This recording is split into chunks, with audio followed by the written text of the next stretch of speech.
Have you ever seen a Zentangle drawing or tile that appeared incredibly complex, so full of details and lines and movement that it just seemed impossible to duplicate? How could they have drawn that in the first place? I've certainly seen my fair share of those type. But I've got a pattern today, a composition that I've designed that I'd like to share with you. Because at first glance, this one looks very difficult, very complex and challenging. But if we apply that underlying principle of Zentangle, which is that you can draw anything one stroke at a time, we can get through it without a problem. So I hope you'll grab your pen and paper and join me today as we tackle this Zentangle drawing. As we get started with today's drawing, as we often do, we want to make some marks on our paper, our drawing surface, our tile, to help us indicate where things are going to fall within this drawing in this pattern. So I'm creating an X by just drawing corner to corner, which will identify the center for me. And I'm also going to draw a vertical and horizontal line through that center just to help a little bit with some placement as we go. I find that this makes it easier when we're not working within a string. Normally within Zentangle, we draw a random set of lines or patterns on our tile to create a string and a border and the four corner dots, and then we just fill those areas with patterns. But when we're working with a intended composition of Tangle patterns, we don't necessarily need that string, but we may still need these guidelines. And that's why I often start the drawings this way. I thought I would just add that clarification. Now this first pattern is one that I really like. It's a really cool pattern by an artist named Tomas Padros. And he has created some of my most favorite tangles just because of their intricate designs. But this one is really quite simple and very cool to draw. It's called Blooming Kangular. And so let's get started with that. So we're going to start here. We're going to look in the center. In fact, let's do this. Let's draw a small orb in the center that we'll actually make use of here in a moment, but it'll give us some visual starting points. And we're going to draw some V's. Let me show you what's going to take place. We're going to draw a V, and then we're going to draw another V and another V with space between them. And we're going to try to make these lines roughly horizontal so that when we draw the other side and do something very similar, I'm doing this very sloppy just to illustrate, we end up with this basic circular star type pattern. So that's what we're going to be doing. We just want to be aware of that, and we'll draw it slowly and carefully as we go. It's not going to be huge. This is going to be in the center of this tile, roughly like this. So let's draw that first V. Kind of down. We don't want to touch that orb, but we want to go down to it. Just like that. And now we'll draw, leaving a space between. We're going to come in and draw the other angle out this way. And like that. And now we're going to draw that bottom V, upside down in this case, and then we're going to just fill in where that would go, leaving the lines or the space between, as I said. So we end up with a shape just like that. And that little orb kind of helped us keep that center spot. Inside these V's, we're going to draw a petal type shape that goes out. So I'm going to start down, not right at the edge, but down a little bit, work my way out, and then back. So we leave those little pieces hanging over, and if you'd like, we can then just draw right now. We can close that gap up and ink that in. So we'll do one whole piece here at a time, and then we're going to add just a couple little flick lines down in there to indicate our flower. So we just rotate, and we're going to do this exact same thing. Kind of coming up and down, close out the shape, ink that in, and then add our little flick lines. And let's just do that with all four of these remaining petals here.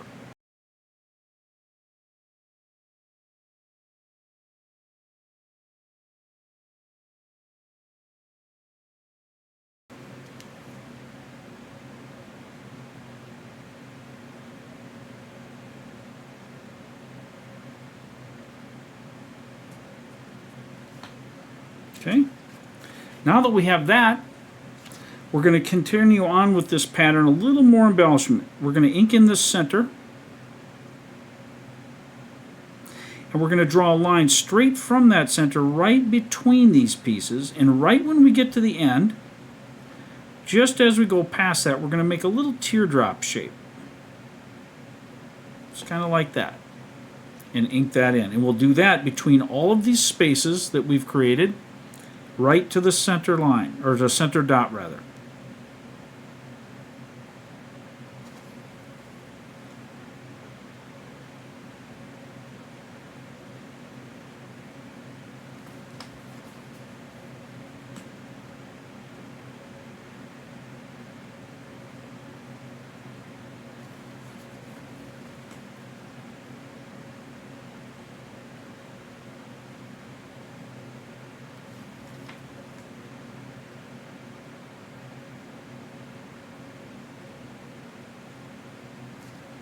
We've got one last step before we're done with this center piece. We're going to create an aura that goes around this, but in a specific way. So watch carefully what I'm doing here.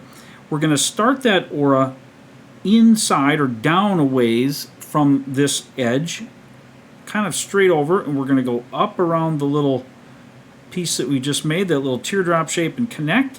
And so each of these, this aura is going behind the little petals that we created. It just kind of cuts through naturally there, wherever it happens to hit.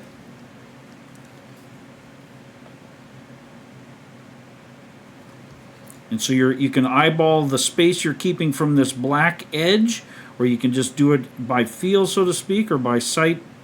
Whatever way works best for you. Just create that shape all the way around, or that line, that aura, all the way around the other shape that we've already drawn.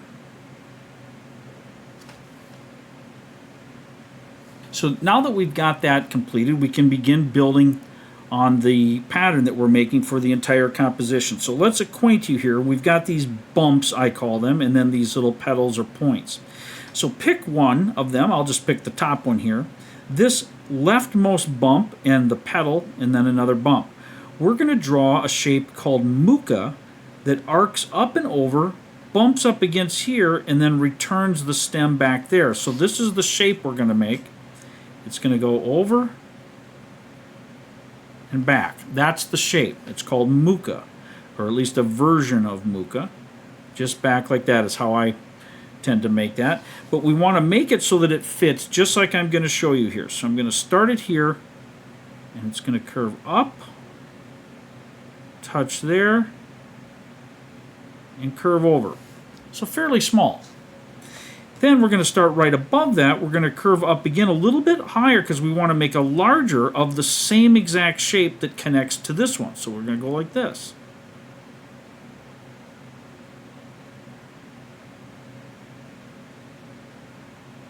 Just like that. So we've created two, this connects to our first shape, and then this connects to that so that we don't have any gaps there. And then we're going to rotate the tile, and we're going to repeat that in each of these little sections. So again, we're coming out, connecting, and back. Then just a little above that, we're coming out, connecting, and going back. And try to make them similar, but they don't have to be exactly the same. But we just want to try to obey that spacing is what we're looking for, so that we don't violate. And that's part of where these lines that we've drawn ahead of time can kind of guide us a little bit. So we'll go here. And some people make Mooka really, really round. Some make it sort of egg-shaped or oblong. That, whatever you like to draw them is fine. Just so they're in this general placement, you'll be able to continue on with this pattern I want to show you today, or this composition. So we're just creating, always going in the same direction, and we're creating almost like a spiral that's taking place here around this central Kangular shape.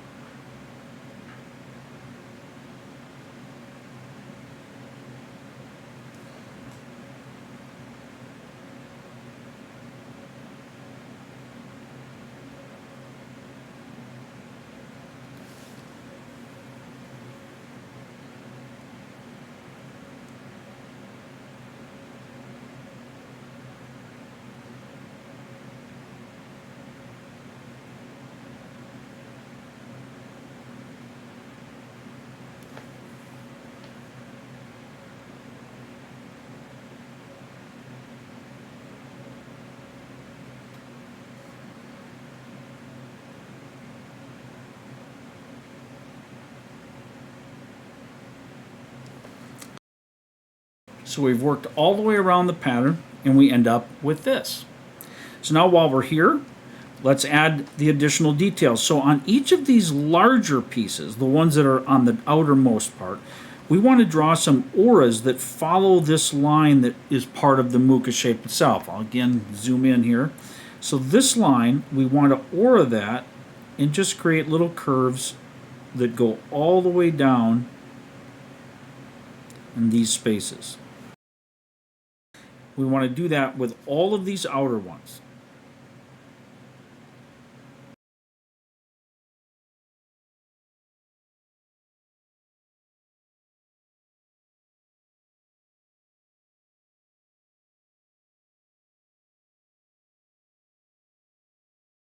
Once we have that done, we might as well, while we're here, we could do this later, but we'll do it now. We're going to ink in all of these spaces at the base underneath the smaller one. So we're just going to ink in all of these areas all around our little Kangular shape in the center. And that may take a few moments, so feel free to just take your time with it. Pause the video if you need to, and once you're ready to continue on, we'll do that. So I may, as I ink mine in, I may edit some of that in the final video just so you don't have to sit there and wait forever for me to do it. But once you're ready, you can just continue from there.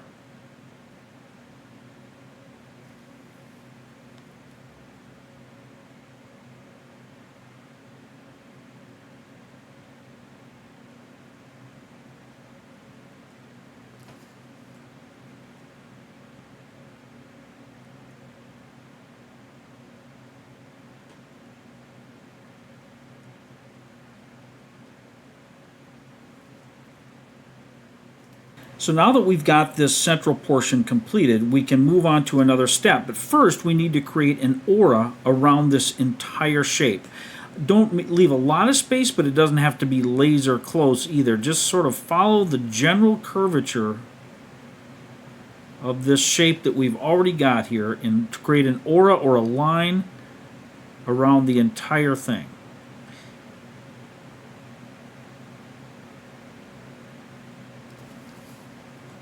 Just take your time, no big rush.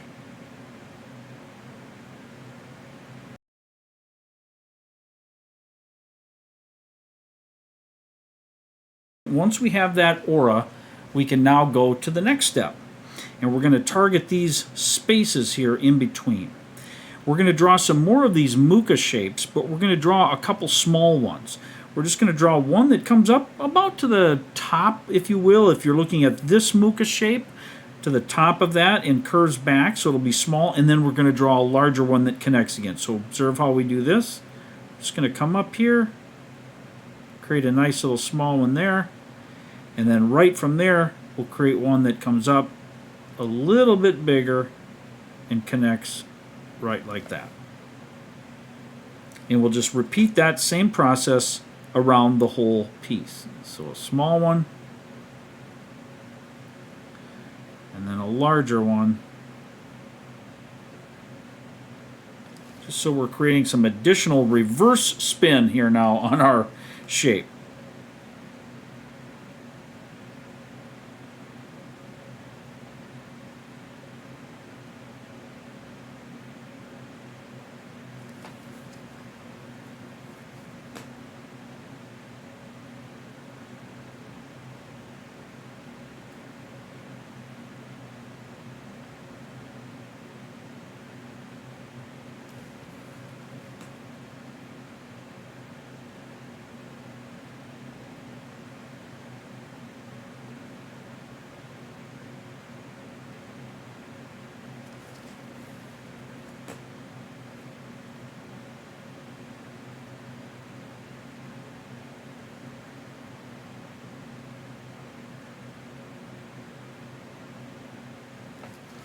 Once we have that, we're going to do something similar that we did here. So on these outer or larger ones, we'll create some auras that follow that inner line. And we'll just fill all of those in. They're just going to be a little smaller, of course, than that last set that we did.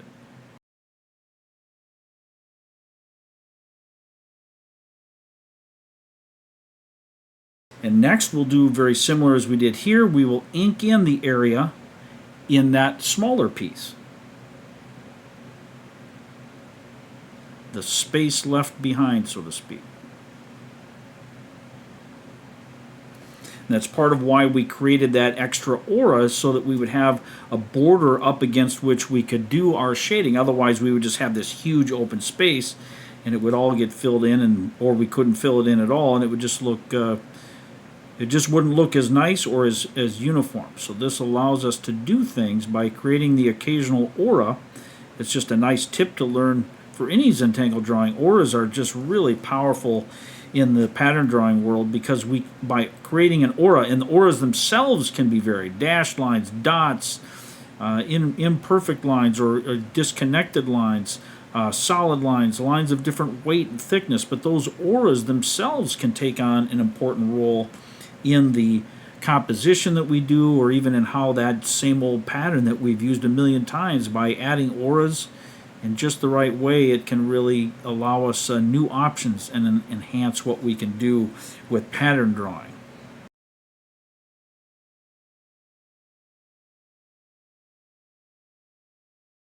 And we're ready to move on to the next step. And guess what that's going to be?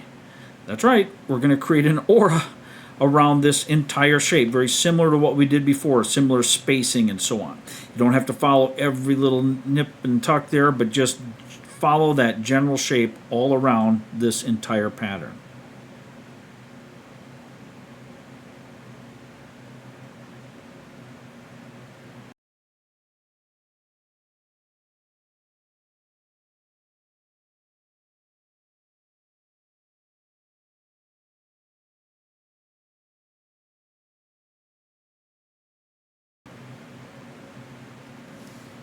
So we're getting there. We're making progress already, assembling this very complex looking piece, but just one stroke at a time, or one line at a time, and we're assembling this in quite an easy way.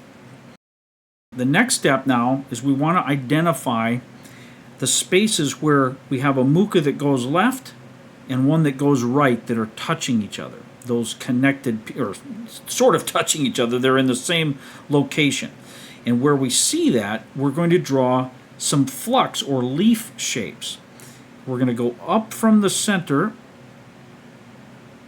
and then we're going to go out to each side and draw one leaf, like that. So we have 3 leaves, and we can embellish these however we'd like, with dots or lines or combination.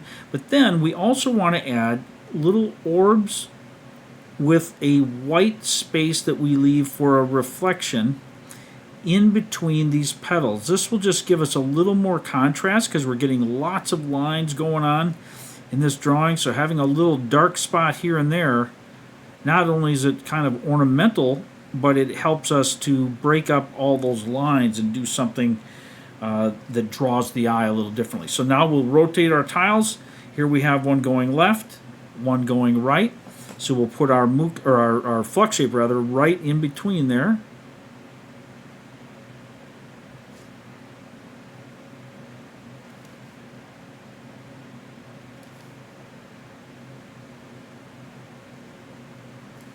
And then we'll do those orbs again. So we have 3 leaves, and we'll have 4 orbs in each of these spaces,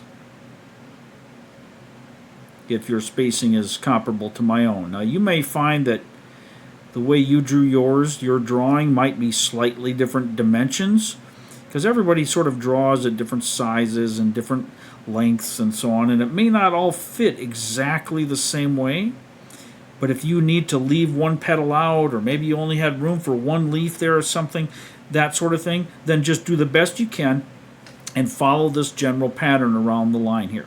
So again, here's one going left, one going right, so I'm going to put my flux shape right there.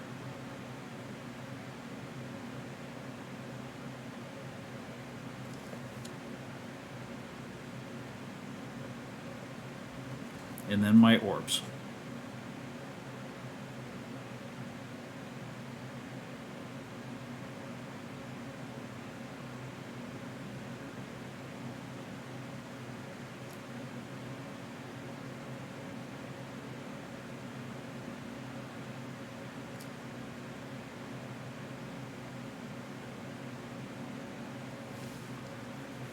Okay, a couple more to go here. Left and right. See, because don't get confused. Here's right and left. We want left and right. That's the space we're targeting.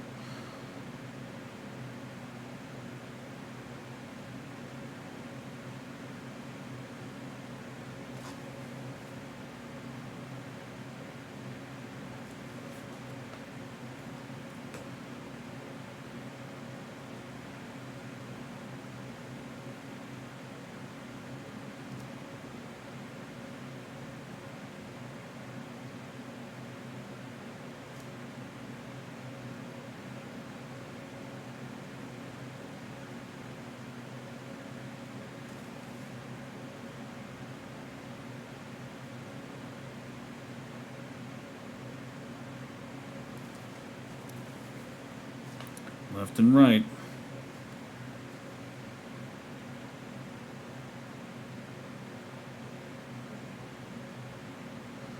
And I know it may seem irritating or repetitive when I keep pointing out the same thing, but I'll tell you one common befuddlement that happens to pattern drawing folks, people who love Zentangle or other forms of the same kind of idea, is that when we start to draw patterns that have lots going on, our eye can get lost, and we're so focused on drawing the lines and making the shapes work that we can get lost, and we start to draw the line and realize, oh, that's in the wrong place, and then it's too late. Now, even though Zentangle and other forms of art have the no mistakes sort of approach or policy, which is great, it still sometimes can be frustrating to work so hard on something and then have it messed up by just not paying attention. So that's why I pointed out again. Make sure, for example, I could start here right away. Oh, no, that's not what I want to do, because it would break this symmetry that we're going for. So the left and the right, and this should be my final set of these little guys. But that's why I often repeat out loud what I'm trying to convey, because I just want to make sure that as you're drawing away, it becomes something that you don't just get so in the zone, in the Zen zone or the Zen mode, that you forget to kind of watch what you're doing and pay attention. Not that there's anything wrong, of course. It's not like if you did it, now you've broken some rule. It's nothing like that. It's just I'm trying to prevent frustration for folks who are drawing, and you work on something for a while, even if it's just 10 minutes. You don't want it to just suddenly get ruined because you did something that you didn't want to do, but you just weren't paying attention. So that, again, is the reason behind my madness there. So now we've got all of that accomplished. When our pattern is growing and it's expanding and it's looking more and more complex. But guess what we get to do next? That's right, we get to draw another aura around this entire thing. And we'll try to follow the little bumps, but not each little nook and cranny, just like before.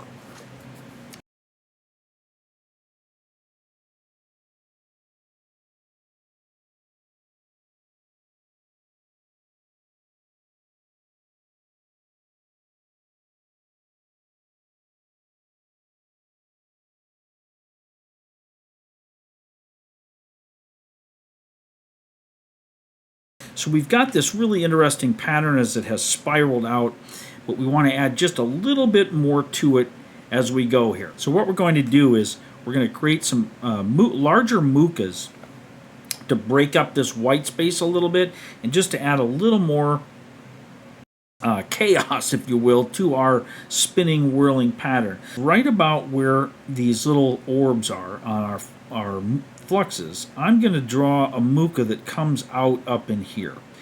Just a nice big one that will just sit kind of over here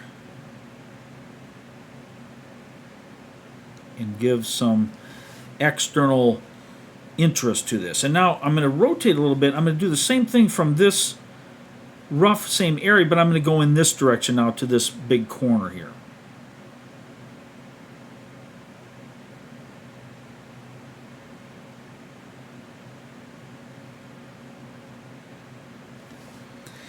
And now let's see, do I want to do the same? I think I'm going to just reverse the directions again and just do that right around here.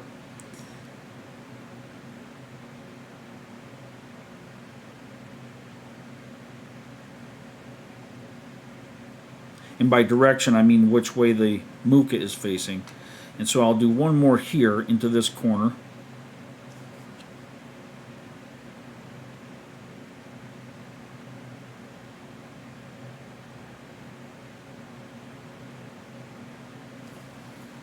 And I think I'm going to do a little bit smaller one, kind of coming from that same area, but just a smaller one shooting up into here.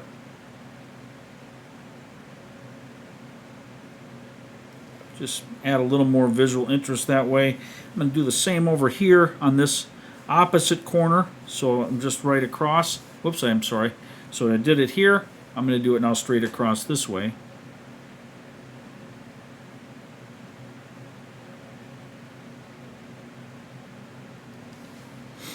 Now what I want to do next, the final step here, almost the final step, is we're going to draw some larger orbs on these big Mookas. And we'll probably do them on these too, but we'll have to reduce the size. I'm going to draw an orb like this. And then I'm going to put a little triangular shape inside of there and ink that in. And I'm going to do a couple of those. Just again adding some variety here, and it gives us a chance to ink a little more for some additional contrast or drama. So I'm putting a couple right up in the crook of this thing, right where it kind of the top of it separates from the stem, if you will. I'm putting a couple right there, and then I'm going to put maybe a couple down here too.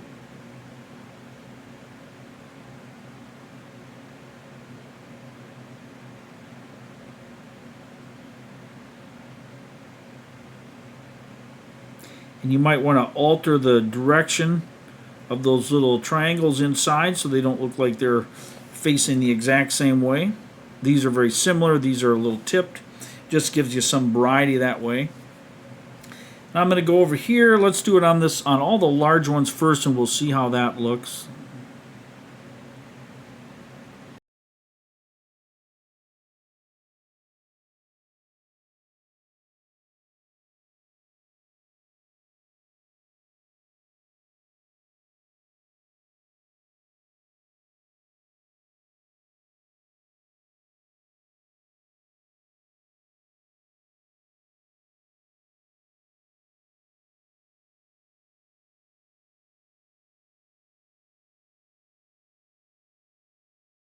And I think I will draw these little orbs on the smaller ones.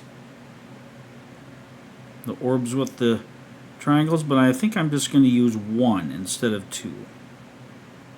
Just don't want to crowd them out too much, but I'm just putting one on each side. One in the little crook here at the top, that little spot where the top separates from the stem, just right up as tight as I can there, and then on the opposite side on the bottom.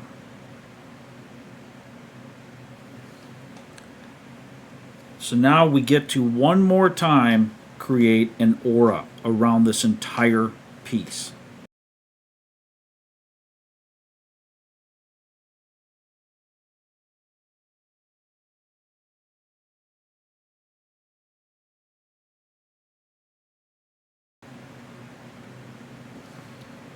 So now we can move on to some shading.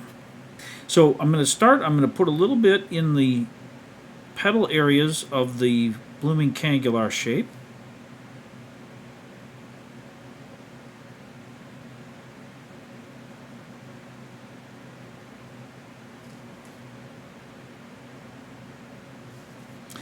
Then wherever we see these little aura lines that we made, I'm going to add graphite here. I want to turn this kind of gray, if you will, with graphite. So I'm just going to scribble a little bit in here, not real hard or dark because I don't want to give the impression of lines, but once we blend it, if we just lightly do this with the graphite, it'll create a shade or a tonal difference here. And we can do it in the smaller ones as well.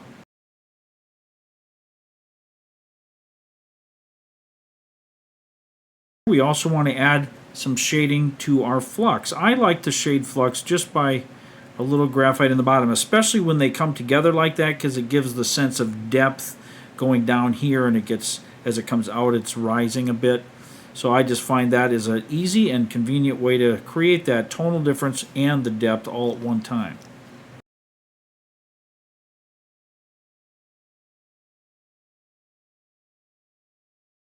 Kind of working our way outward here. So now what I would say is it looks like we're ready to do our Mookas. And there's, again, various ways these can be shaded, but what I am going to do in this case is lay some graphite toward the outside lower edge. So if you think of this point where the head of this shape is, I'm adding a little curved line, or a C shape if you want to think of it, just around the outside. I'm not going right up to the line here because I want to leave a little space for the appearance of reflected light in my shadow.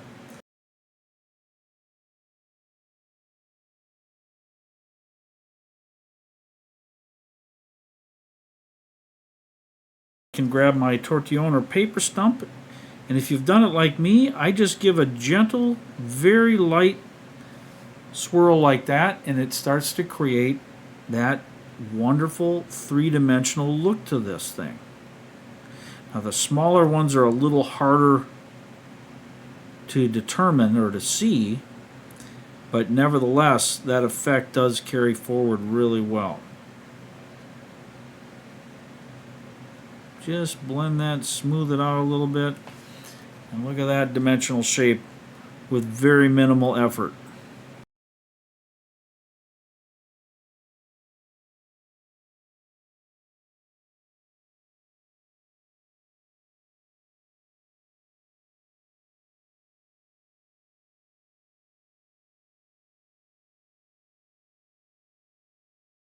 When I draw cartoons and characters and creatures and so on, my favorite part by far is shading, whether I'm using pencil and graphite and tortillons and so on, or whether I'm using cross-hatching with the pen.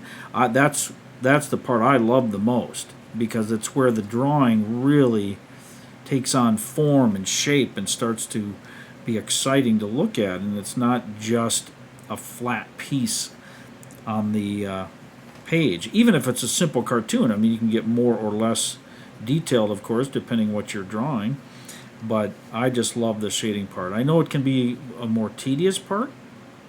It requires a little attention to detail, a little bit of care, and that's okay if you don't like it, but I'm just talking for me.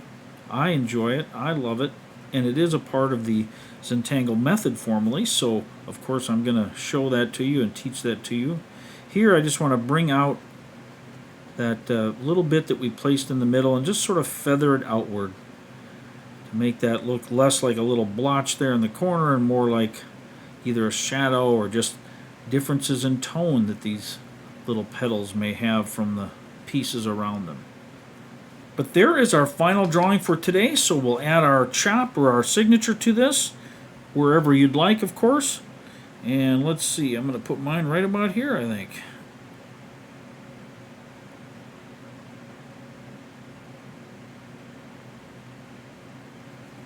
Oh, you know what? I totally spaced out. I forgot to do these. Let's just blend this. That's a big part of it. Let's do that. I got ahead of myself and completely forgot to do this.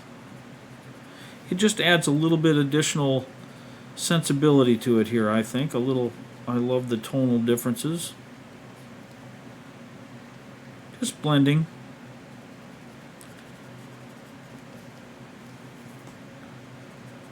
It just keeps, when we have so many lines going all over, it helped by doing this, adding some tonal differences and some little spots of black here and there, and even those cross-cut lines that we put in there on purpose. It just helps to break that pattern up a little bit while still remaining visually discernible, but it gives some more variety to it, and I think it looks much, much better. Here we are at the end. We've already signed our drawing, and this is what we've ended up with. I think you'll agree that it's a really intricate pattern, but was very simple to draw when we took it a step at a time. So as always, thank you so very much for joining with me here today. I hope you had fun with the drawing or watching as I drew for you, and I look forward to seeing everyone again real soon back here in the Tangles and Tunes channel. Till then, take care. Bye-bye now.